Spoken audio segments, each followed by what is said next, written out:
Hoje nós vamos estudar a lição de número 5, que tem por título A Verdade que Liberta. E o nosso texto base se encontra em João capítulo 7 e no capítulo 8. Então são dois textos que nós vamos ler. O primeiro está, na verdade são três passagens diferentes. A primeira está em João capítulo 7, versos 16, 17 e 18. Depois nós vamos ler ainda em João capítulo 7, os versos 37 e 38.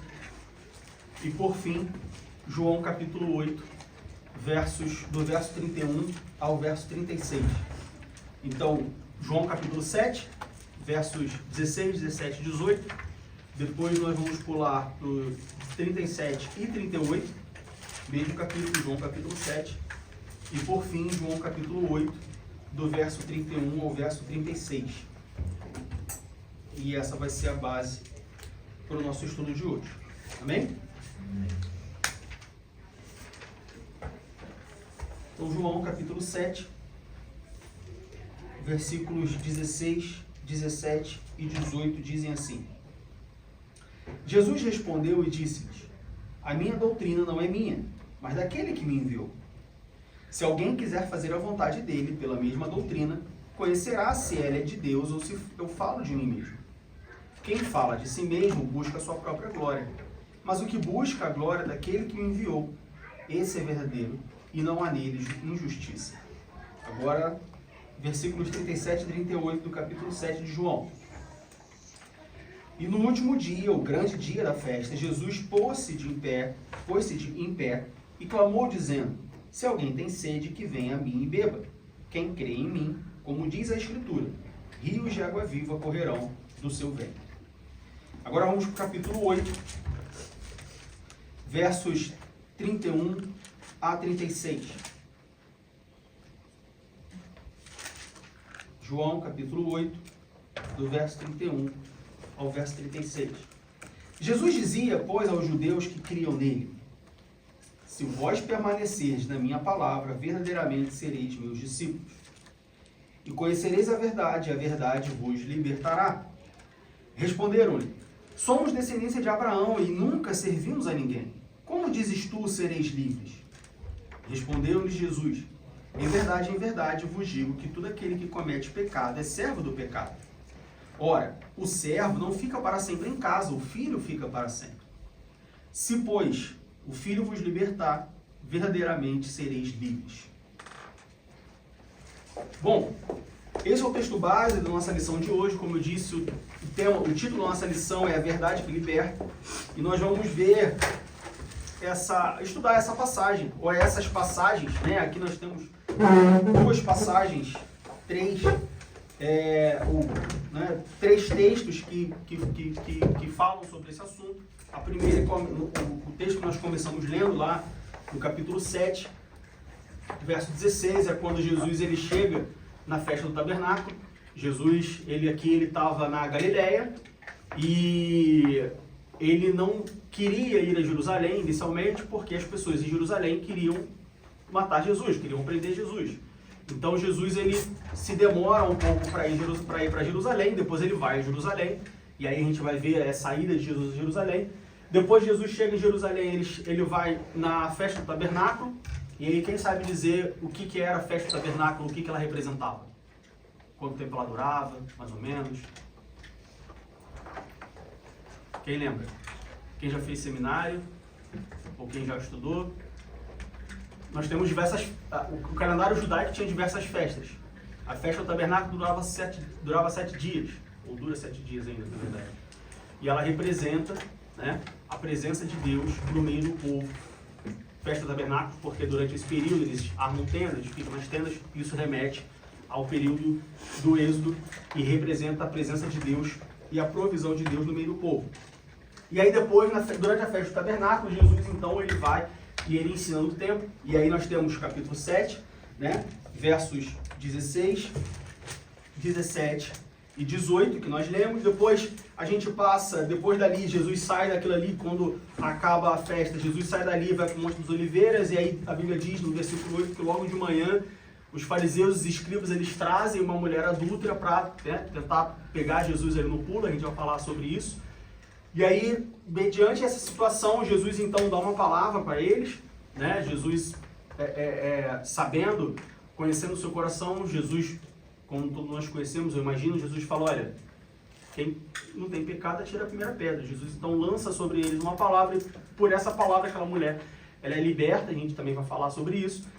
E aí, por fim, no versículo 8, ainda no capítulo 8, do verso 31 ao verso 37, nós temos o segundo texto que nós lemos, ao verso 36, nós temos o segundo texto onde Jesus, ele, vamos dizer assim, ele meio que conclui, né, toda essa longa passagem, essas duas passagens que nós lemos anteriormente, essas duas situações. Jesus, ele conclui falando, olha, conhecereis a verdade vos libertará. E aí o nosso objetivo hoje é entender, não só entender toda essa passagem que nós citamos, né, ver ponto a ponto, tirar lições desses dois textos iniciais, em João capítulo 7, João capítulo 8, mas principalmente concluir entendendo sobre quem é a verdade e o que a verdade causa, o que é conhecer a verdade. Muita gente hoje, muitos cristãos têm dificuldade em entender o que é conhecer a verdade. E tem, né, um certo entendimento de que conhecer é apenas conhecer a Bíblia, ou seja, eu nunca ouvi falar da Bíblia, aí quando eu conheço a Bíblia, aí tudo bem, agora eu conheço a verdade, e essa verdade vai me libertar, só que a gente vai ver que conhecer é muito mais profundo do que isso. Tem um outro significado quando a gente olha para o original grego, por isso é importante nós sempre conhecermos, ou não, se você não conhece, não é fluente, assim como eu não sou fluente em grego nem em hebraico, queria eu, mas não sou, mas pelo menos ter um auxílio bibliográfico, ou seja, ter um dicionário, ter um recurso para você sempre conseguir ter a compreensão completa do texto. Bom, voltando para o nosso capítulo 7, como eu disse, capítulo 7, versículo 16, nós vemos aqui que Jesus ele estava no templo. E aí, como eu disse, inicialmente Jesus estava na Galileia, né? No início do capítulo 7, a gente vê que Jesus estava na Galileia e ele não ia a Jerusalém. E por que ele não ia a Jerusalém? Porque os judeus queriam matar Jesus. Os judeus queriam prender Jesus. Sabendo disso, Jesus então ele não vai para a Galileia. Isso fica claro em João capítulo 7, versículo 1, que diz: e depois disso, Jesus andava pela Galileia e já não queria andar pela Judéia. E aí, poxa, Diego, mas você está falando de Jerusalém, aqui está falando de Judéia. Sim, quando a gente vai para o mapa, a gente estuda geografia bíblica, a gente vê que a Galileia é um pouco mais ao norte, e a Judéia ao sul. E na região da Judéia, a Judéia é uma região, na região da Judéia tinha a cidade de Jerusalém. Então Jesus ele andava ao norte, ele não queria ir ao sul, porque ao sul estava Jerusalém, onde os judeus queriam matar Jesus, queriam prender Jesus. Porém, quando a gente continua lendo no capítulo 7, lá no versículo 10, diz assim: mas quando seus irmãos já tinham subido à festa, então subiu ele também, não manifestadamente, mas como em oculto. E aí, se a gente voltar um pouco antes ainda, no versículo 6, diz assim, no versículo 3, vamos ler do versículo 1 até o versículo 8. João capítulo 7, do 1 ao 8. E depois disso, Jesus andava pela Galileia e já não queria andar pela Judéia, pois os judeus procuravam matá-lo. Nós acabamos de ler. E estava próxima a festa dos judeus, chamada de Festa dos Tabernáculos. Uma festa de 7 dias que simbolizava, que comemorava, né? Que lembrava do período do Êxodo e celebrava a provisão e a presença de Deus no meio do povo. Disseram-lhe, pois, seus irmãos: sai daqui e vai para a Judéia, para que também os teus discípulos vejam as obras que fazes. Então, os discípulos de Jesus, né, os irmãos de Jesus, os que estavam próximos de Jesus, falaram para ele: olha, vai para a Judéia, vai lá para eles verem o que você está fazendo. A gente acabou de estudar na semana passada sobre, lá no capítulo 6, sobre a multiplicação dos pães e tudo mais. Então, assim, Jesus estava fazendo sinais e eles falam assim: vai para lá para eles poderem verem. As pessoas, os seus discípulos, as pessoas que estão próximas a você, para eles poderem verem. Porque não há, versículo 4, porque não há ninguém que procure ser conhecido que faça coisa alguma em oculto. Se fazes essas coisas, manifesta-te ao mundo. Então, os irmãos de Jesus falam assim, porque olha só, aqui você está no norte, você não está na capital, você não está no centro. E aí o que você está fazendo, assim, poucas pessoas estão vendo. Então, Não existe ninguém que procure ser conhecido, ou seja, ninguém que queira ser conhecido, e pela mensagem que você entrega, você quer que as pessoas te conheçam, que façam coisas em oculto. O que, humanamente falando, é natural, certo? Ou seja, se você quer ser conhecido, se você quer ser reconhecido, se você quer aparecer, você precisa fazer coisas públicas, coisas que apareçam, coisas que as pessoas veem, né? A gente vive numa época que nós somos inundados de redes sociais, né? Você joga a moeda pro alto, surgem 4 novas redes sociais. E aí, as pessoas que querem se tornar conhecidas, o que elas fazem? Elas vão para as redes sociais. Por que para as redes sociais? Porque é uma coisa pública, uma coisa que todas as pessoas têm acesso. A maioria, se não todas as redes sociais, você tem um modo de leitura, ou seja, você não precisa nem ter conta para poder ver o conteúdo. Então é natural que se você quer aparecer, você faça coisas em público. E aí os irmãos de Jesus, eles questionam Jesus sobre isso. Poxa, por que você está na Galileia se você quer aparecer? Se você quer aparecer, você tem que fazer coisas em público. Se fazes essas coisas, manifesta-te ao mundo. Ou seja, se você faz as coisas em público, você vai ficar conhecido, você vai ficar famoso e o alcance da sua mensagem vai ser maior. Versículo 5. Porque nem mesmo seus irmãos criam nele. Então já veja que o conselho, né, vamos dizer assim, que os irmãos de Jesus davam para Jesus, era um conselho meio que enviesado, assim, meio que nem os irmãos criam nele direito. Então a gente nota aqui já um certo teor de que a intenção deles em dar esse conselho não era que de fato a mensagem de Jesus fosse espalhada e fosse pregada e que todos conhecessem a Jesus. Só que aí no versículo 6 diz assim: disse-lhes, pois, Jesus, ainda não é chegado o meu tempo, mas o vosso tempo sempre está pronto. O mundo não vos pode odiar, mas ele me odeia a mim, porquanto dele testifico que as suas obras são más. Mais, não no sentido de mais, muitas obras. Mas, como a gente vê no texto, mais de mal. Ou seja, Jesus, o próprio Jesus, ele testificava que as obras do mundo, que as obras daquelas pessoas eram obras más, eram obras ruins. No versículo 8 diz: subis vós a esta festa, subis vós a esta festa. Eu não subo ainda a esta festa, porque ainda o meu tempo não está cumprido. E aí aqui nós temos o primeiro, ou 2 dos primeiros ensinamentos que nós podemos tirar dessa lição no dia de hoje. Primeiro, parece contraditório Jesus falar no versículo 6, né? No versículo 8, para os discípulos: olha, vai vocês para a festa, porque meu tempo não chegou ainda.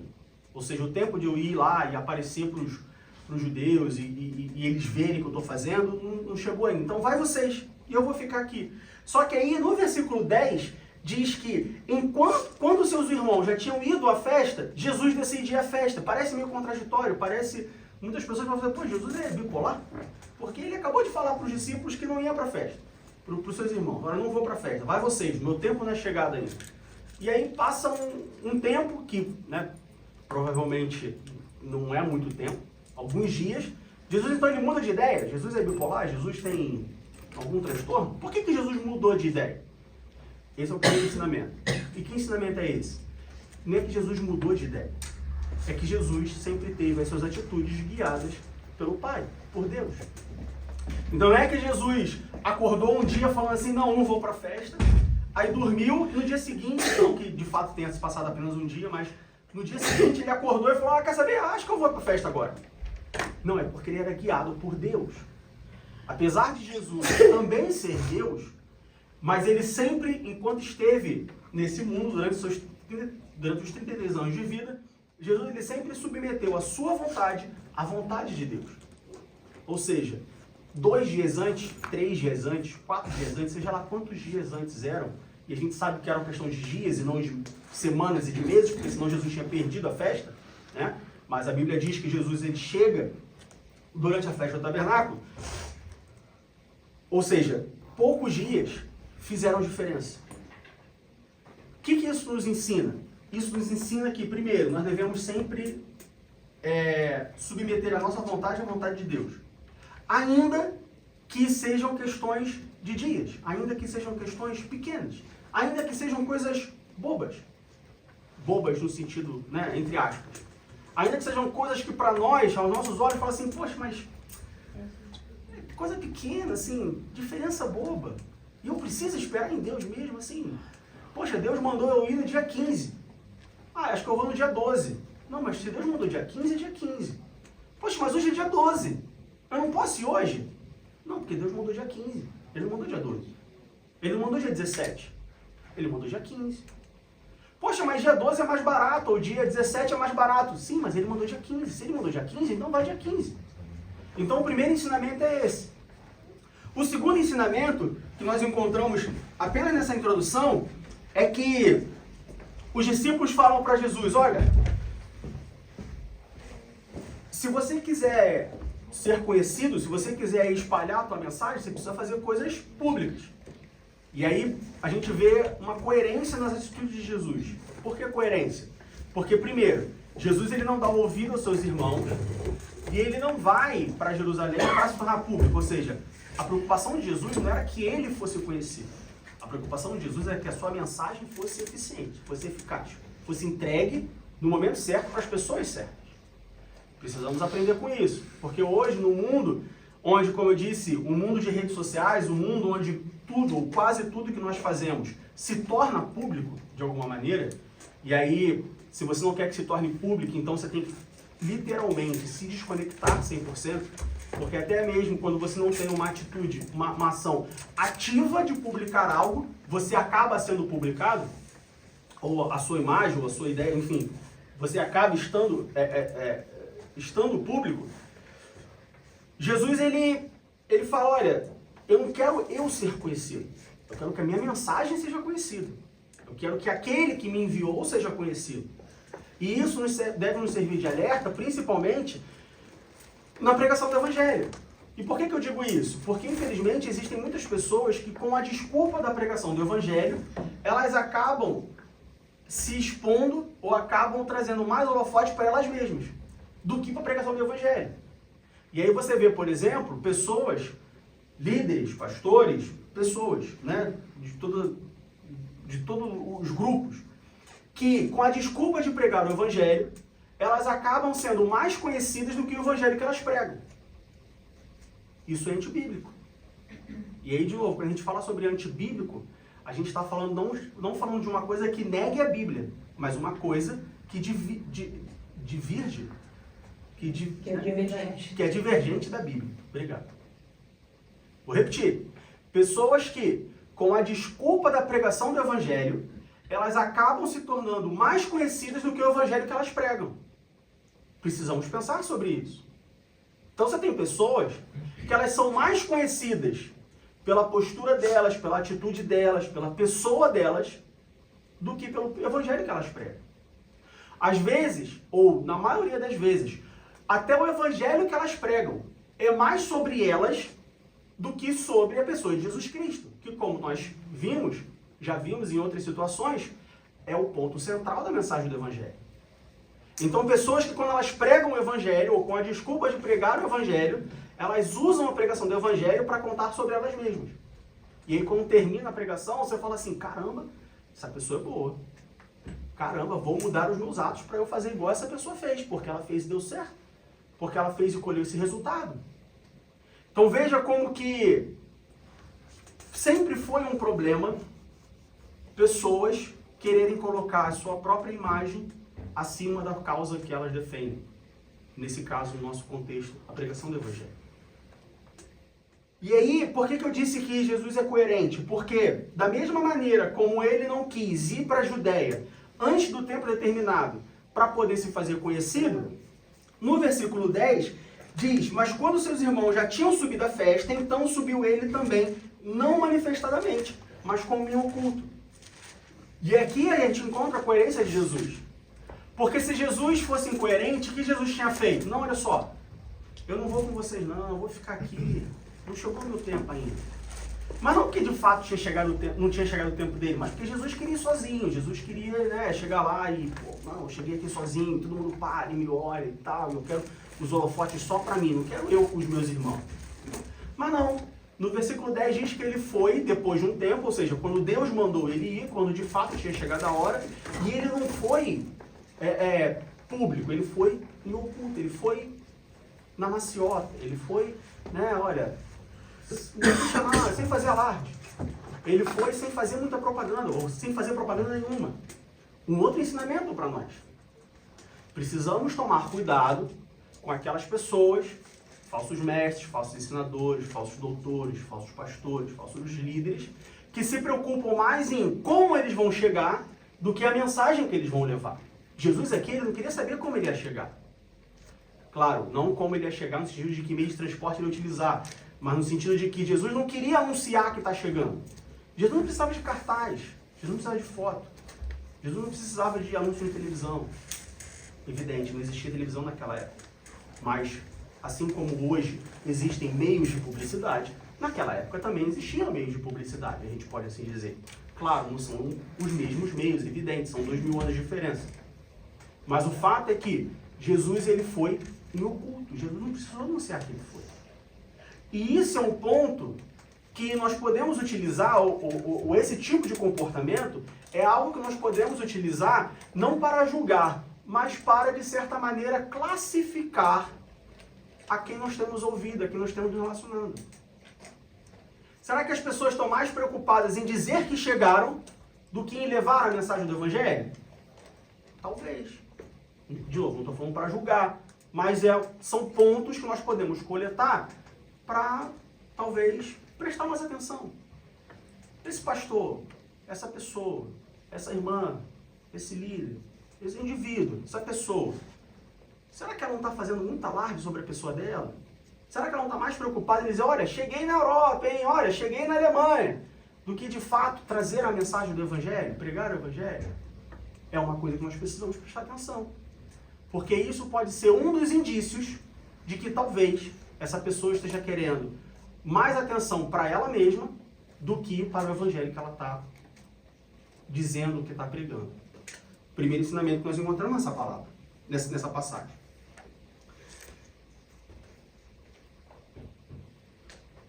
Alguma dúvida, alguma pergunta? Diga. Sim. É a passagem ali de Mateus 7, a partir do versículo 21. Você pode dizer que ela se refere a isso, ao que o irmão está falando? Mateus 7, 21. Nem todo que me diz Senhor, Senhor entrará no reino dos céus, mas aquele que faz a vontade do meu Pai que está no céu. Mateus 7, 21. Nem tudo que me diz Senhor, Senhor entrará no reino dos céus, mas aquele que faz a vontade. Sim. Você pode dizer que a mensagem que essa passagem está trazendo é justamente o que o irmão está falando. Que tem gente querendo se aparecer mais do que levar a mensagem do Senhor. Ou seja, não há sinceridade em... Nem todo mundo que prega... Bom, todos que pregam o evangelho verdadeiro, genuíno, está fazendo a vontade de Deus. Mas nem todos que pregam o evangelho verdadeiro, genuíno. Né? Aí depende do coração, da intenção. Lembra da adoração? Intenção e forma? Isso. O evangelho é a mesma coisa. Eu posso pregar o evangelho da forma certa, mas com a intenção errada. Eu posso pregar o evangelho com a intenção certa, mas da forma errada. Não, existe uma intenção e uma forma. Porque ali, e é uma pergunta, lá no Antigo Testamento, em Números 22, quando Deus fala para Balaão ir com aquele povo que foi buscar ele lá, foi através de Balaque, né? Não sei. Deus fala para ele ir, vai com esse povo. Só que daí no versículo seguinte diz, e se acendeu a ira de Deus porque ele foi com esse povo. Significa que ele foi como Deus mandou ele ir, só que a intenção que estava no coração dele era diferente. Ah, mas Deus então mandou Balaão ir sabendo... Não, vamos um exemplo, né? É como se Balaão, por exemplo, pai e filho, né? O filho chega e fala assim, pai, quero ir numa festa. Não, filho, só, não vai, olha só, essa festa não é boa. Não, pai, eu quero ir. Então tá, então vai. Aí o filho sai de casa, o pai fica chateado. Então o pai mandou o filho sabendo que ia ficar chateado? Não, mas o filho não queria ir? Então vai. Nada que o pai fale vai mudar a cabeça do filho. Nesse exemplo de Balaão é a mesma coisa. Só abrindo um parênteses, que muita gente usa essa passagem para falar assim, porque Deus mandou Balaão ir, mas depois a ira dele se encheu. Então por que mandou ir? Mandou ir não no sentido de que, olha, enviado, né? Como Jesus foi enviado, como Paulo foi enviado, como os apóstolos foram enviados. Mas mandou ir no sentido de, tu quer ir? Já que quer ir? Então vai, faz o que quiser na tua vida. Aí entra o livre-arbítrio. Mais alguma coisa? Não? Então, nós precisamos tomar cuidado. Isso pode ser um indício de que, olha, talvez esse evangelho, talvez essa pessoa, a gente precise prestar um pouco mais de atenção, precisa ter um pouco mais de cuidado. Nem todo mundo que fala da Bíblia está pregando o Evangelho. Nem todo mundo que canta sobre Deus está louvando a Deus. Precisamos fazer essa separação. Precisamos ter essa consciência e ter esse raciocínio em cima do que nós ouvimos. Nem todo mundo que é bom é cristão, segue a Jesus Cristo. Nem todo mundo que é crente é cristão. Já falei isso aqui outras vezes. Ser crente é você crer. Crente, até o diabo é, porque ele crê em Deus. Porque ele sabe que Deus existe. Mas ser cristão é seguir a Cristo. Existe um abismo de diferença entre você crer em Cristo e você seguir a Cristo. Eu creio em muitas pessoas. Não sigo a maioria delas.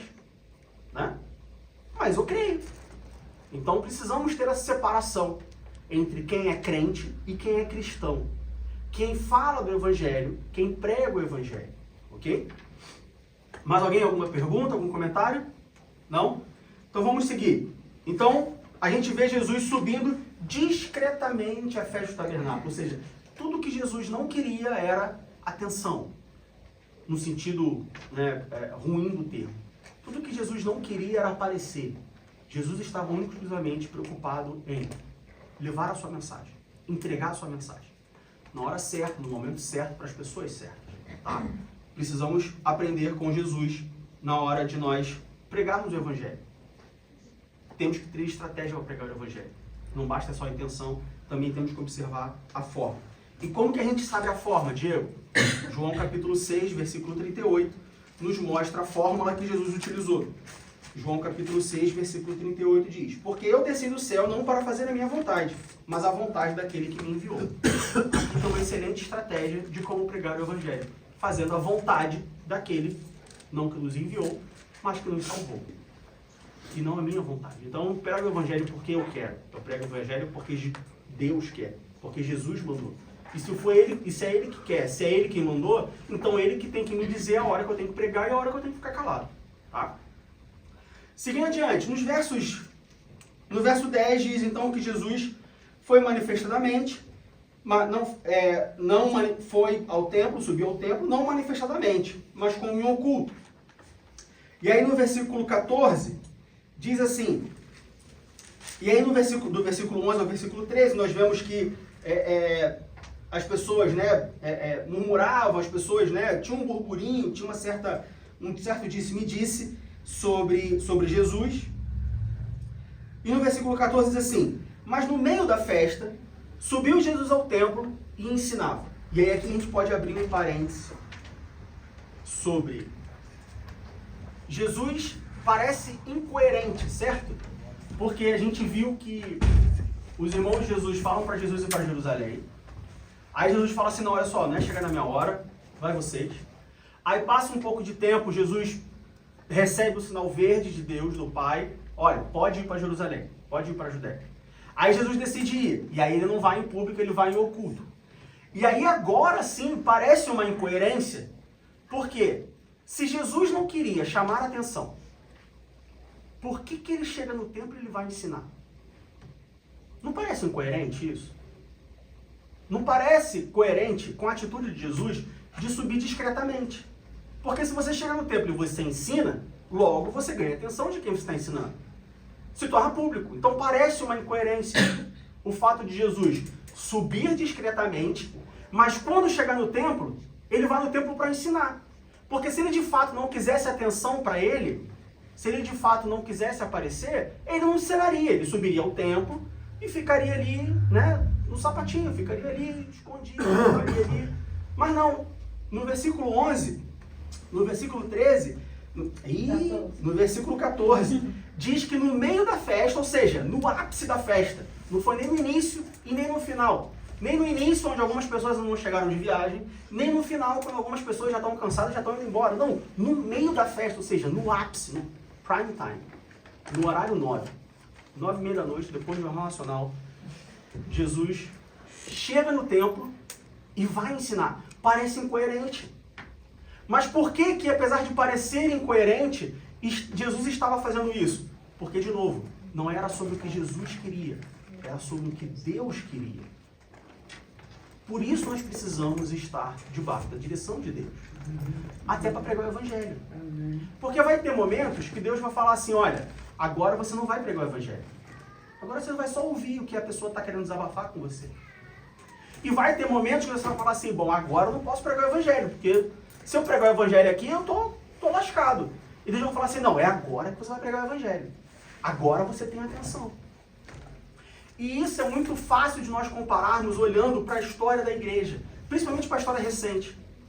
Você quer ver um exemplo que eu estava conversando um dia desse com uma pessoa, com meu pai, e aí a gente estava falando sobre isso e obviamente eu não vivi, assim, eu tenho, nem lembrança eu tenho direito, eu só ouço de ouvir falar, infelizmente, queria muito ter vivido esse tempo, mas Deus sabe de todas as coisas. Há 2025, há 40 anos atrás, 50 anos atrás, nós tínhamos pregadores, evangelistas, que lotavam estádios de futebol. Então você pega, por exemplo, Billy Graham, você pega, por exemplo, Bernard Johnson, você pega, enfim, Jimmy Swaggart, você pega pregadores, evangelistas, que lotavam estádios. E quando a gente fala lotava, a gente falava de 50 mil pessoas. A gente falava de 100 mil pessoas. E eles pregavam o evangelho durante 2, 3, 4 horas. E aí algumas dessas pregações, algumas dessas cruzadas, você encontra na internet os vídeos completos. E são pregações de 2, 3, 4 horas. Onde tudo que ele fala é, olha, vocês estão em pecado, vocês precisam se arrepender, porque Deus ama vocês, e a salvação, e pecado, arrependimento, salvação, pecado, arrependimento, salvação, pecado... Que, né, fala, caramba, o cara ficou 4 horas falando sobre pecado, arrependimento e salvação? Sim. E no final disso daí, milhares de pessoas se convertiam e tinham a sua vida transformada. Porque veja, a conversão ela precisa vir com transformação. Se foi conversão sem transformação, então não foi conversão, foi emocionalismo. Mas depois da pregação, pessoas se convertiam e eram transformadas.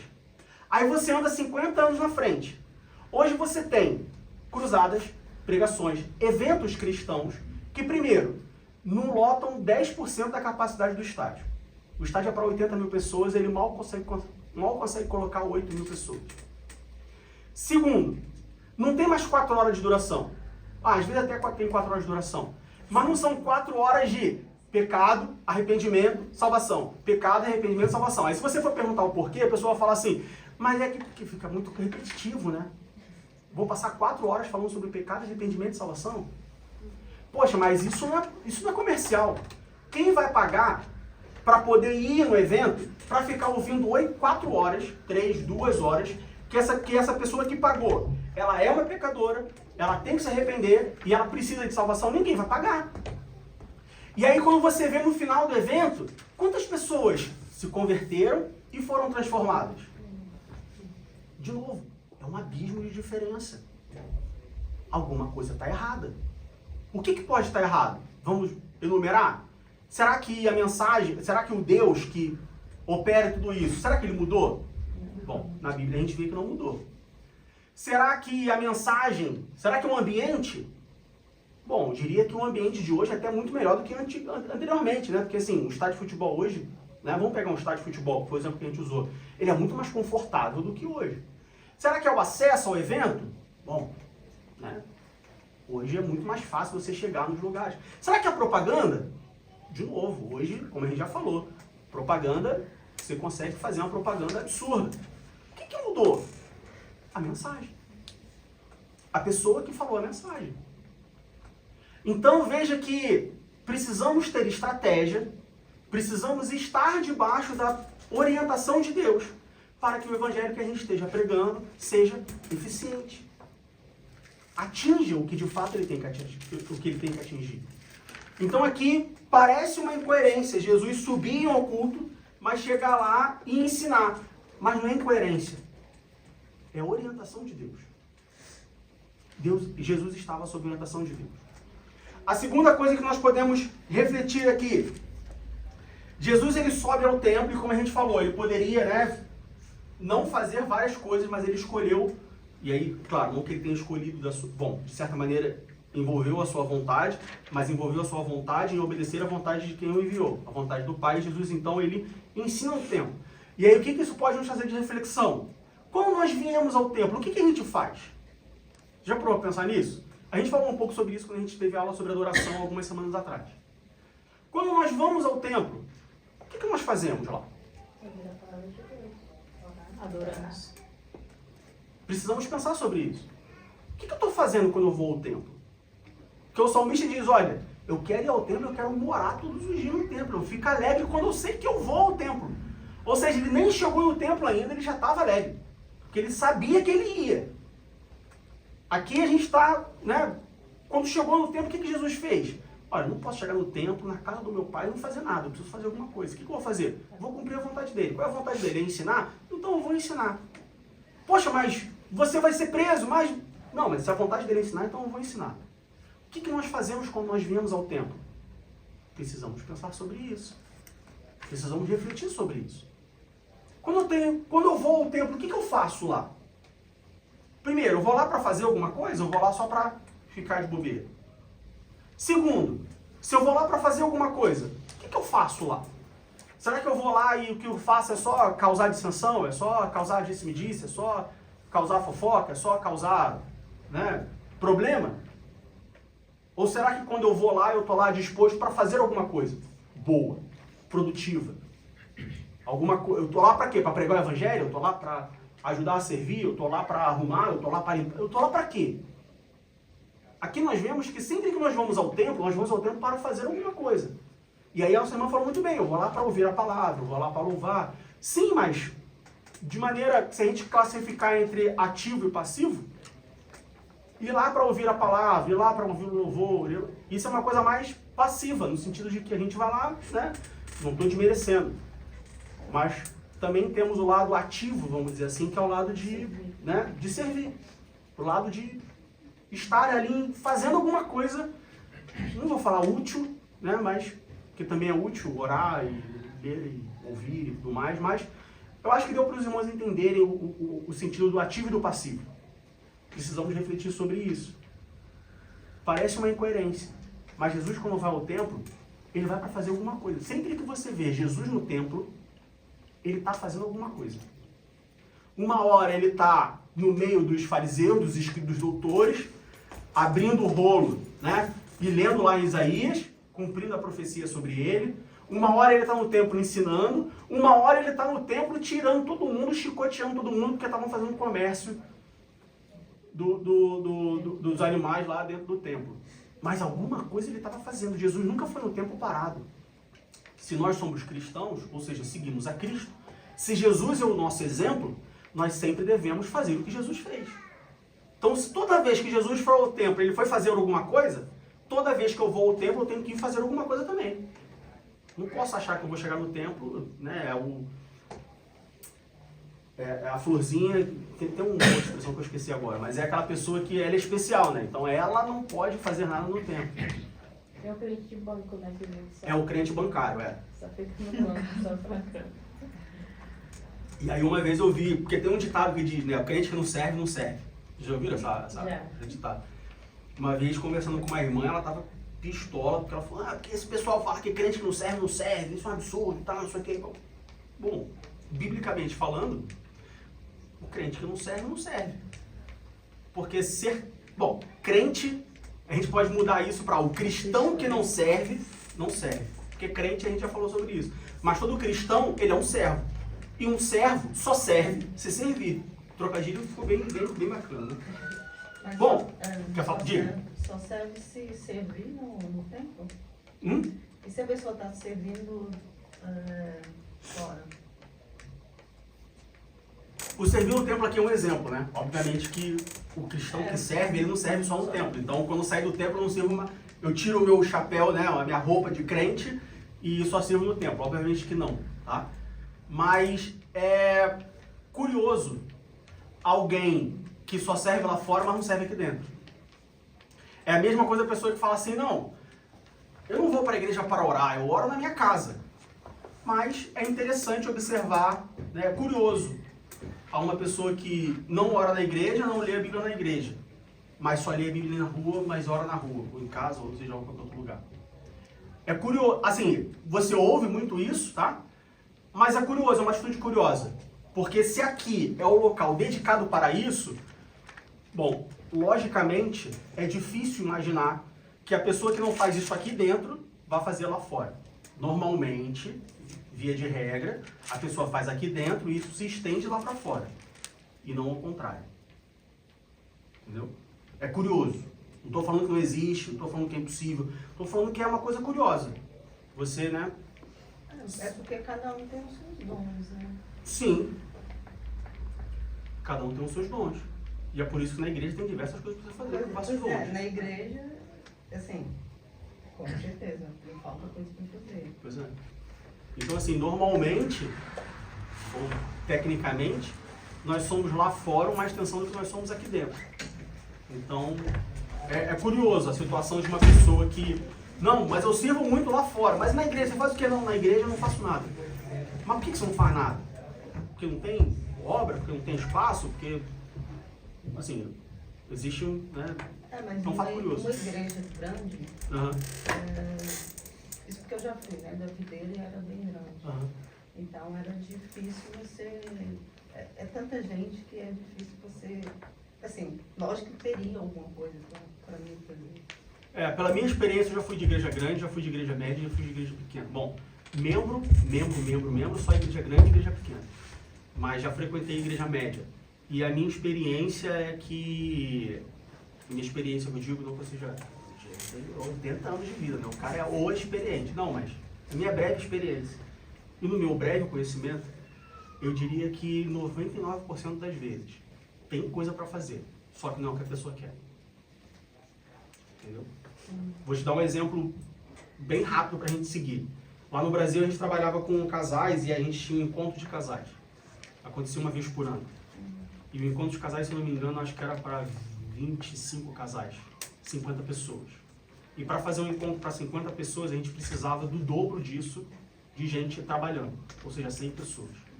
Então a gente precisava de muita gente para fazer o encontro de casais, para fazer bem, né? E era sempre um problema achar pessoas para fazer o encontro de casais, para trabalhar no encontro de casais. E a igreja era uma igreja de, sei lá, 4 mil membros, 3 mil membros, assim, uma igreja muito grande. Então você pode falar assim, poxa, em 3 mil você não consegue 100? E não era nem 100, porque você tinha aquelas pessoas que sempre trabalhavam. Mas às vezes faltava tipo 20, 10, 15 pessoas. Você fala, poxa, como assim não existe? Não tinha. Mas não é que não tinha pessoas, e não é que não tinha pessoas que não queriam trabalhar. É porque não tinha trabalho porque a pessoa queria fazer. Porque a pessoa queria ir para lá, mas ela só queria se fosse para cantar. Para limpar o banheiro ela não queria. Só que já tinha uma pessoa para cantar. E não que fosse melhor ou pior, mas que a pessoa já cantava sempre. E que não precisava mais de ajuda naquela área. Precisava de ajuda em outra área. Precisa de pessoas para picar cebola. Porque você imagina você cozinhar para, né, são 25, 50, você cozinhar para 150 pessoas. Haja cebola para picar. Mas a pessoa não quer ir para picar cebola. Ela quer ir para ficar, para apresentar, para ser o mestre de cerimônia da parada, para aparecer. E não para de fato fazer o trabalho. Então assim, na minha pouca experiência, seja igreja grande ou pequena, trabalho tem. Só que às vezes não é o que a pessoa espera de trabalho. Seja porque não dá o retorno, seja porque não é interessante, seja porque ela acha que não tem capacidade, entendeu? Mas trabalho tem. O que conta muito nisso aí é, de fato, nem sempre vai ter serviço ativo para todo mundo. Mas o que conta muito é o interesse de estar envolvido, né? Então você vai para a igreja, você está interessado em se envolver no que for proposto, entendeu? Essa é a disposição de servir na igreja, por exemplo. Entende? E é muito importante, e aí agora eu falo em causa própria, porque faço parte da direção da igreja, é completamente diferente quando você sabe que você tem pessoas que você pode contar para qualquer coisa. É impressionante, e aí obviamente só tenho essa... Sempre imaginei, sempre soube, mas agora eu tenho a experiência de você saber que você pode ligar, você pode pedir, a pessoa vai fazer. Isso muda completamente o jogo. Ainda que aquela pessoa não seja ativa, mas você sabe que você pode contar. Isso muda o jogo. Bom, seguindo adiante, então, Jesus ele sobe ao templo e ele ensina. E aí você fala, mas Jesus ensina o quê? Versículo 16, do capítulo 7.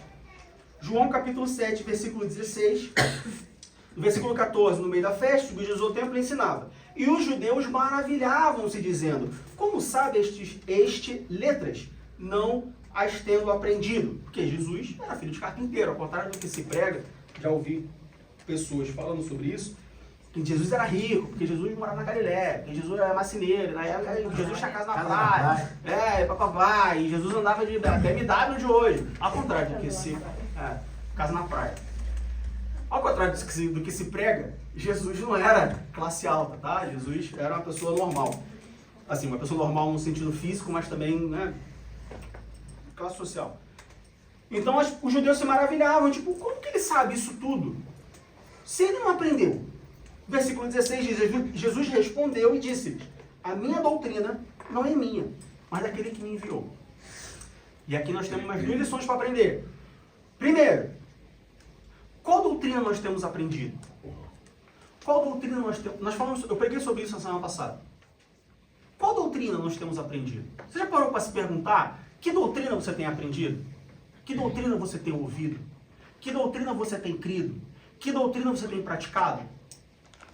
No mundo, e aí muitas pessoas falam que porque nós vivemos a melhor época, porque nós temos diversas ferramentas e canais para pegar o evangelho, tal. Mas talvez, existem vários motivos pelo qual isso acontece, vivemos numa das piores épocas porque nós temos diversas doutrinas sendo pregadas. Antes era muito difícil ouvir, mas quando você ouvia, era a única. E a única no sentido de verdadeira. Hoje é muito fácil ouvir, só que porque é muito fácil ouvir, você ouve de tudo, você ouve qualquer coisa. Você já parou para se perguntar que doutrina você tem ouvido? Você já parou para se perguntar, para prestar atenção, de quem é a doutrina que você está ouvindo? Precisamos atentar sobre isso. Jesus, ele ensina, e quando as pessoas perguntam para Jesus, ou se maravilham e dizem assim, mas como que ele sabe isso? Ele fala assim, olha, a minha doutrina não é minha, mas daquele que me enviou, ou seja, a minha doutrina é de Deus. E é por isso que eu sei, mesmo não tendo condições de saber. Porque aquele que me enviou me diz o que eu tenho que falar, me revela o que eu tenho que falar. Precisamos observar isso. O que mais tem hoje no mundo são doutrinas que não são de Deus. Diego, como que eu sei se uma doutrina é de Deus ou se uma doutrina é do homem? Conhecendo a Bíblia. Poxa, mas eu tenho que conhecer a Bíblia para poder identificar a doutrina? Ué, como que você vai saber se 1 mais 1 é igual a 2 se você nunca pegou um livro de matemática? Não tem como. Como que você vai conhecer o sistema digestivo se você nunca pegou um livro de biologia? Não tem como. Diego, mas aí é muito difícil ser crente. Mas a Bíblia nunca disse que é fácil, ela disse que é simples. É um caminho, é uma verdade, é um Deus, é um Salvador. É simples, é um. Mas daí a ser fácil, aí já é outra história. Daí a importância de conhecermos a Bíblia, de estudarmos a Bíblia. Daí a importância de sempre que a gente ouvir alguma coisa, a gente ir para a Bíblia e falar, peraí, deixa eu ver se o que ele falou está aqui de fato. Independente de quem seja, independente de quem esteja falando. Porque aí nós vamos conseguir provar se o evangelho que está sendo pregado é o evangelho de Deus. Diego, mas existem diversos evangelhos, cada um tem uma interpretação diferente da Bíblia. Sim, mas de maneira geral, todas as interpretações, e a gente está falando das denominações, Assembleia de Deus, Batista, Presbiteriana, Metodista e tudo aí vai, se é o evangelho de Deus, elas convergem para o mesmo ponto. Podem ter alguns pontos divergentes. Então, os assembleanos, eles são arminianos. Os presbiterianos, eles são calvinistas. Eles têm pontos divergentes sobre a questão da salvação, mas ambos convergem para um só quem salva é Jesus Cristo. Agora, se a pessoa que se converteu, ela se converte porque ele é convertido, ela nunca mais vai fazer algo que faça com que ela perca a salvação dela, aí já é outra história. Mas elas convergem para o mesmo ponto. Mas um é pré-tribulacionista, o outro é amilenista, mas converge para o mesmo ponto. Olha, Jesus vai voltar. Olha, vai ter o julgamento. Agora, se o julgamento vai ser antes, vai ser depois, se a igreja vai passar pela grande tribulação, se não vai passar, aí já é outra história. Mas ela converge no mesmo ponto. Só que nós temos muitos evangelhos sendo pregados que divergem completamente. Teologia da prosperidade, teologia liberal, enfim, e zilhares que se a gente for falar, que a gente falou sobre grande parte delas no último trimestre, quando nós falamos sobre seitas heresias. Precisamos conhecer o evangelho que nós estamos ouvindo. Precisamos selecionar o evangelho que nós estamos ouvindo. Tem muita pessoa pregando o evangelho, dizendo que o evangelho não é evangelho, é autoajuda. Tem muita gente pregando o evangelho, mas não fala de pecado, arrependimento e salvação. Fala de ser bom, fala de ter tudo bem, fala de família. Cuidado com isso, olha só. Valores cristãos não é evangelho. Evangelho é evangelho. Valores cristãos são valores cristãos. Valores morais são valores morais. Não é evangelho. Precisamos separar. Pode entrar. Precisamos separar. Hoje, no mundo que nós vivemos, completamente politizado, muitas pessoas acham que conservadorismo é evangelho. Não. O evangelho contém valores conservadores, mas conservadorismo não é evangelho. Não é porque alguém se diz conservador que essa pessoa é cristão. São coisas diferentes, precisamos separar. Evangelho é pecado, arrependimento e salvação. Pecado, arrependimento e salvação. E curiosamente ou não, essa mensagem é a mensagem que transforma. As outras mensagens, elas não transformam. Elas podem mudar temporariamente. Mas quando você vai observar as pessoas que de fato foram transformadas pelo Evangelho, elas foram transformadas pelo Evangelho de Deus. Aquele que diz, você é pecador, você precisa se arrepender, Jesus Cristo é o único Salvador. Podemos continuar? Bom, então no versículo 16, Jesus diz assim, ó, a minha doutrina não é minha, mas daquele que me enviou. E aí no versículo 17, Jesus diz assim, se alguém quiser fazer a vontade dele quem? Daquele que enviou a Jesus, de Deus. Pela mesma doutrina, conhecerá se ela é de Deus ou se eu falo de mim mesmo. Veja que Jesus é muito... Jesus é Jesus. Mas ele fala assim, olha, a minha doutrina não é minha, mas daquele que me enviou. E aí, antes de você perguntar, então, como que eu sei se a doutrina é de quem enviou, Jesus fala assim, olha, se alguém quiser fazer a vontade de Deus, pela mesma doutrina de Deus, vai conhecer se ela é de Deus ou se eu falo de mim. E aí nós temos alguns pontos para destacar nesse versículo. Primeiro, Jesus diz assim, se alguém quiser. Tem pessoas que elas ouvem o Evangelho, mas elas não querem de fato saber da onde que vem o Evangelho. Esse querer aqui envolve uma ação voluntária. Esse querer aqui envolve tipo assim, não, eu quero fazer. E quero não no sentido de, eu quero. Não, no sentido de eu quero e eu vou me empenhar para tal. Eu quero e eu vou lutar para que isso aconteça. É o que o nosso pastor já falou aqui e eu aprendi com ele. Não existe tentar. Quem tenta, não quer, porque se quiser faz, não tenta. Vou tentar ir no trabalho amanhã, não. Ou você quer ou você...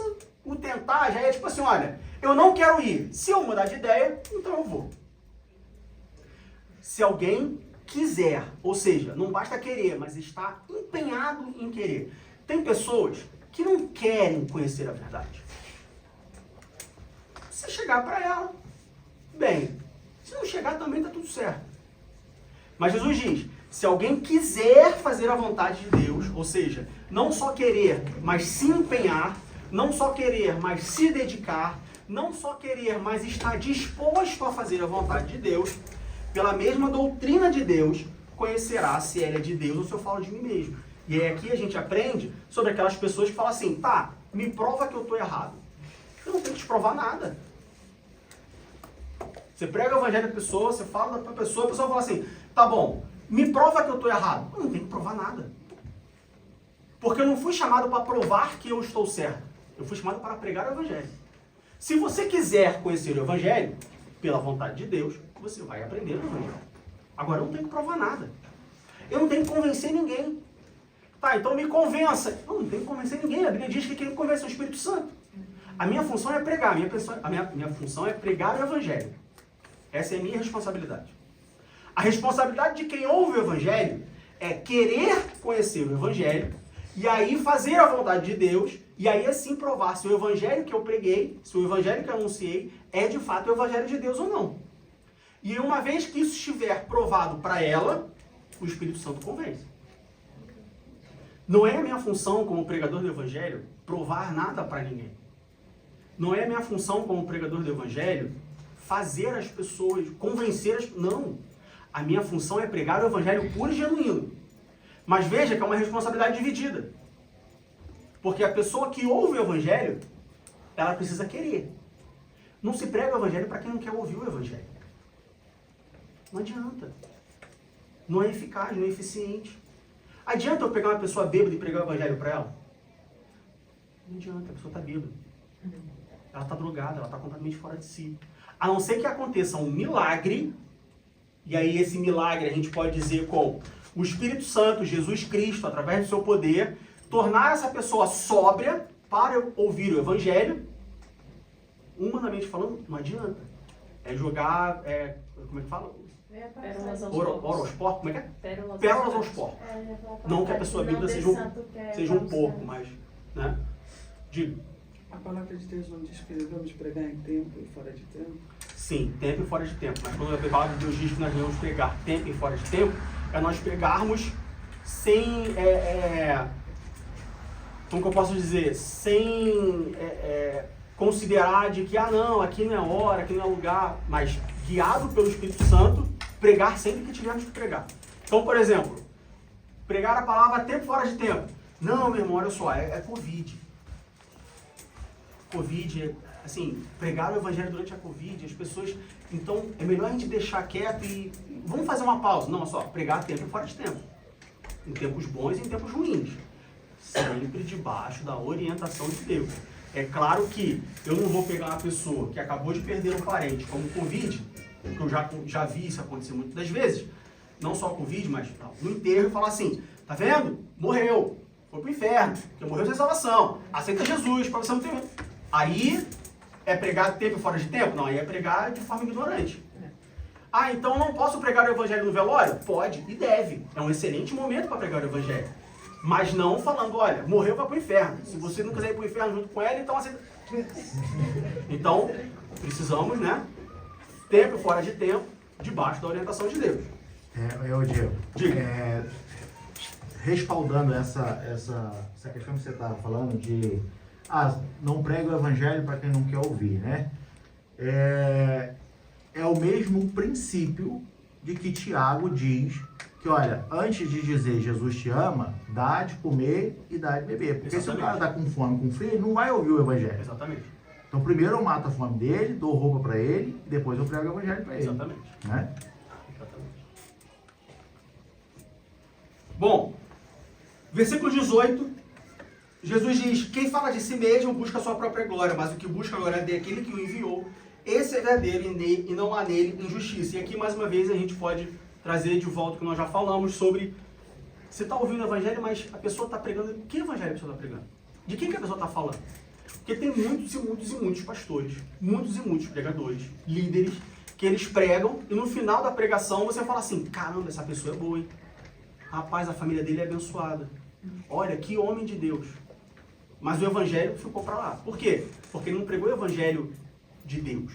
Ele pregou o evangelho dele, as boas novas dele. Olha, na minha família aconteceu isso. Mas aí eu não posso contar um testemunho? Por isso nós precisamos ter o nosso culto racional. Num culto tem espaço para várias coisas. Num culto tem o espaço de oportunidades, onde eu posso contar o meu testemunho. Olha, meus irmãos, no momento da oportunidade eu quero aqui dar um testemunho pessoal do que Deus fez na minha vida. Agora, num culto, no momento da pregação, a pregação é a pregação do evangelho. Então, numa pregação, não cabe um testemunho.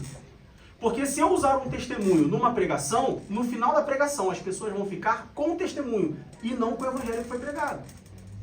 Então, precisamos saber diferenciar isso. O culto tem que ser um culto racional. Diego, mas eu já penso lá fora, eu já penso, né? Eu já raciocínio 5 vezes na semana. E eu venho na igreja para desafogar minha cabeça. Eu tenho que fazer um culto racional na igreja? Sim. Se você quer desafogar sua cabeça, vai ver televisão, vai ver Netflix, vai fazer qualquer outra coisa. Mas o culto ele tem que ser racional. Tem que estar aqui sabendo o que eu estou fazendo. O porquê que eu estou aqui. O que eu estou fazendo. Como eu estou fazendo. Intenção, forma, tudo isso que a gente já conversou. Ok? Seguindo adiante. No capítulo 8, Jesus, então, passado esse episódio, no capítulo 8 nós vemos Jesus trazendo uma verdade, e essa verdade libertando, não no sentido, bom, também no sentido espiritual, mas principalmente no sentido físico. Como assim, Diego? No capítulo 8, do verso 3 ao verso 5, depois que passou a festa, Jesus vai para o Monte das Oliveiras, e pela manhã cedo, versículo 2, voltou para o templo e todo o povo vinha ter com ele, e assentando-se os ensinava. Então veja que Jesus ele foi para o templo durante a festa e ensinou. Quando acabou a festa, Jesus foi para o Monte das Oliveiras. E aí, depois de manhã cedo, ele voltou para o templo. E o povo foi ter com ele. O ensinamento genuíno traz gente. O ensinamento verdadeiro, ainda que seja uma mensagem dura, de olha, você está errado, você é um pecador, você precisa... Claro, precisamos saber o que é a mensagem dura. A mensagem dura no sentido bíblico, ou seja, pecado, arrependimento e salvação. A mensagem dura não é, você vai para o inferno queimar eternamente. Isso não é mensagem dura, isso é sensacionalismo, tá? Mas a mensagem dura, porque o evangelho ele é uma mensagem dura, o evangelho não pode ser uma mensagem que satisfaz ego. O evangelho não pode ser uma mensagem que me faça sentir bem comigo mesmo. Não, isso não é evangelho, isso é autoajuda. Isso é coach, enfim, isso é diversas coisas, menos o evangelho. Porque a mensagem do evangelho, ela sempre tem que trazer arrependimento. Reconhecimento que somos pecadores. Reconhecimento que só existe um Deus. Reconhecimento que só existe um Salvador. Que sem esse Salvador, eu vou estar eternamente longe de Deus, longe do meu Criador. Essa é a mensagem do Evangelho. Mensagem do Evangelho não é mensagem boa para amaciar ego, não é mensagem para me fazer sentir bem, não é mensagem para me sentir valorizado, não é mensagem para me sentir querido, não é mensagem para me sentir amado. A mensagem do Evangelho olha, pecado, arrependimento, salvação. Se você reconhecer o seu pecado, se você se arrepender e se você entregar a sua vida a Cristo, aí sim, agora, como uma nova criatura, você é convidado para ser filho de Deus. E como filho de Deus, o Pai te ama. Mas primeiro, pecado, arrependimento e salvação. Lembre-se disso quando estiverem ouvindo alguma mensagem do Evangelho. Lembre-se disso quando estiverem ouvindo pregação. Lembre-se disso quando forem pregar. Então, Jesus agora ele volta para o templo e olha que interessante, o povo foi ter com ele. Ou seja, o verdadeiro evangelho, ele não espanta, ele atrai. Por mais que inicialmente ele espante, mas depois ele atrai. Porque ele é verdadeiro, porque ele é genuíno. Então, por mais dura que seja a mensagem, ele vai atrair. E os escribas e fariseus trouxeram uma mulher apanhada em adultério e, pondo-a no meio, disseram-lhe: Mestre, esta mulher foi apanhada no próprio ato, adulterando, e na lei nos mandou Moisés que estas sejam apedrejadas. Tu, pois, que dizes? E aqui a gente tem dois fatos interessantes. Primeiro, os fariseus aqui, eles agiram de má fé. Ah, claro, Diego, eles queriam provar Jesus. Não, eles agiram de má fé de dois motivos. Por outros dois motivos. Primeiro, eles erraram aqui porque a lei mosaica, se a gente for lá para Deuteronômio capítulo 22, versículo 22, ou Levítico capítulo 20, versículo 10, a lei mosaica dizia que quando uma mulher fosse pega em adultério, ela tinha que ser levada junto com o homem que foi pego em adultério. Eram os dois. Não era só a mulher. Então aqui os fariseus tinham que ter levado a mulher e o homem.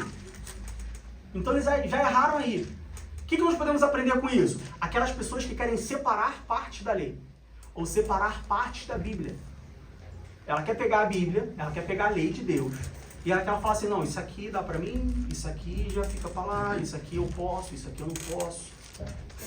Só o que convém. Só porque é útil pra mim pessoalmente. Não, o Evangelho é um pacote completo. Deus é um pacote completo. Eu não posso porcionar Deus. Eu não posso pegar porções de Deus.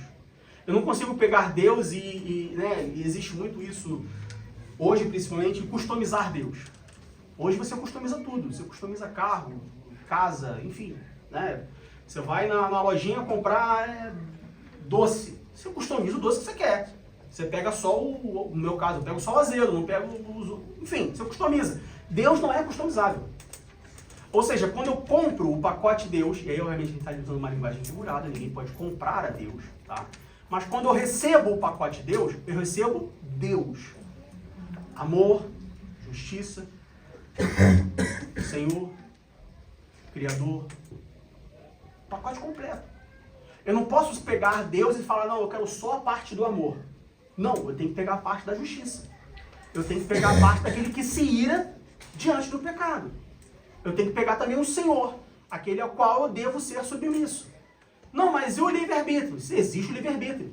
E no meu livre-arbítrio, eu devo escolher a submissão, ou seja, abrir mão do meu livre-arbítrio, ou usar o meu livre-arbítrio, aí depende da sua interpretação, mas usar o meu livre-arbítrio para escolher livremente servir a Deus e me submeter à minha vontade e à vontade dele.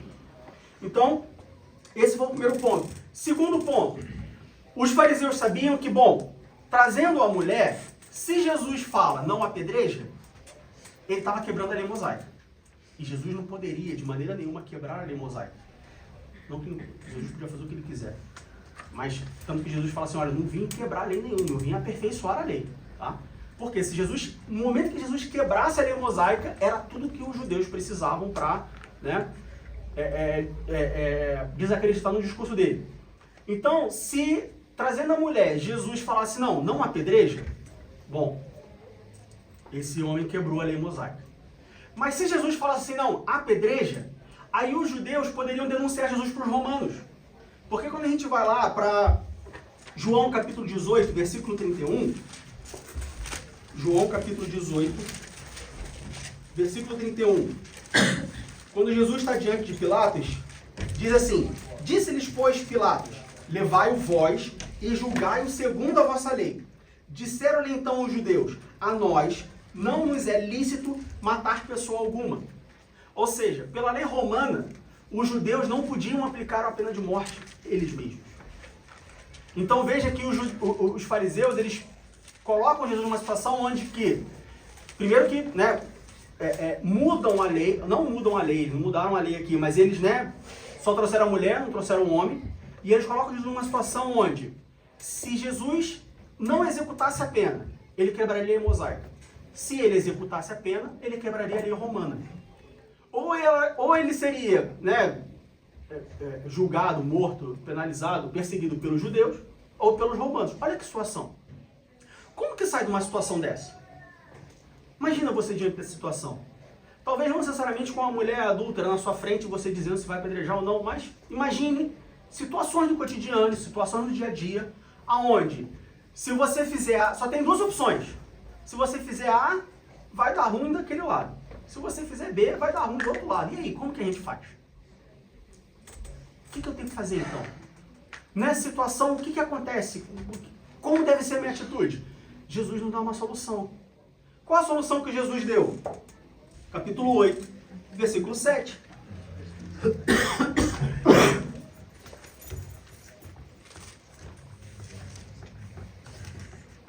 Capítulo 8, versículo 7, diz assim, e como insistissem, perguntando-lhe, endireitou-se e disse-lhe, aquele que dentre vós está sem pecado, seja o primeiro que atire pedra contra ela. Nós temos uma lição grandiosa aqui. Numa situação onde Jesus, se fizesse uma coisa, dava problema com os judeus. Se fizesse outra coisa, dava problema com os romanos. O que Jesus optou a fazer? Ele falou a verdade. E qual é a verdade? Quem não tem pecado, atira a primeira pedra. Não é uma verdade que todos nós temos pecado? A palavra de Deus nos diz que não existe um homem justo sequer, que todos nós pecamos e porque pecamos fomos destituídos da glória de Deus. Por mais santo que você seja, você é pecador igual a mim. A diferença entre eu e você talvez seja o pecado que nós cometemos, mas a consequência é a mesma. A diferença entre eu e Hitler é que ele matou 6 milhões? Quem pode me corrigir aí? Esqueci o número exato. Mais ou menos, 6 ou 8 milhões. 6 milhões ou 8 milhões. É porque ele matou milhões de pessoas. Eu, pelo menos até agora, não matei ninguém. Não que eu saiba. Tô brincando. Eu não matei ninguém. Mas tirando isso, que de fato, não estou ignorando o fato de 6 milhões de pessoas morrerem, mas ele era tão pecador do que eu. A única diferença prática entre eu e Hitler é que ele já morreu. Aparentemente sem salvação. Eu ainda tenho tempo para escolher servir a Deus, se arrepender do meu pecado e ter a minha salvação. Essa é a única diferença prática. Então, Jesus, como que Jesus sai dessa situação? Falando a verdade. E aí, claro que eu não estou falando para você que quando você estiver numa situação entre a cruz e a espada, você tem que falar que todos são pecadores. Fui liberto. Não, eu não estou falando isso. Eu estou falando no sentido de que, olha, fala a verdade. E aí, esse fale a verdade pode ser no sentido de, olha, não precisa mentir. Poxa, mas e aí no meu trabalho, o que eu faço? Eu deixo o meu filho me esperando no futebol ou eu conto a mentira no trabalho para falar que estou doente e poder ver o meu... O que eu faço? Eu desaponto o meu filho ou eu minto para o meu chefe? Fala a verdade. Chefe, olha só, meu filho vai ter um futebol, eu queria muito ir, é importante para mim. Eu posso ir no futebol e compensar outro dia? Ah não, mas meu chefe falou não. Então fala a verdade. Filho, olha só, papai queria muito ir no futebol. Papai queria muito ir no seu jogo. Mas o chefe do papai não deixou. Eu preciso honrar o compromisso, porque senão eu vou perder meu emprego. Se eu perder meu emprego, eu não vou ter dinheiro para cuidar de você. Fale a verdade para qualquer um que seja. Se é uma situação onde você não precisa falar a verdade, viva a verdade. O Evangelho de Jesus Cristo. O que Jesus faria nessa situação? O que Jesus faria aqui? Como que Jesus será que sairia desse buraco? Siga a verdade. A verdade tem que ser o centro da nossa vida. Seja no sentido de não falar mentira, ou seja no sentido de seguir a verdade. E quem é a verdade? Quem que disse eu sou o caminho, a verdade e a vida? Jesus Cristo. Diga. O que eu acho interessante nesse versículo, talvez uma outra perspectiva, que Jesus é o advogado, né? E como ele como ele tem uma outra perspectiva, e talvez nessa certeza, para que a gente possa dormir tranquilo, sabendo que temos um bom advogado ao nosso lado. Sim. Não precisou a mulher espernear, assim, não faço a mínima ideia de que atitude que aquela mulher teve. Mas no sentido de que, olha só, confia em Jesus.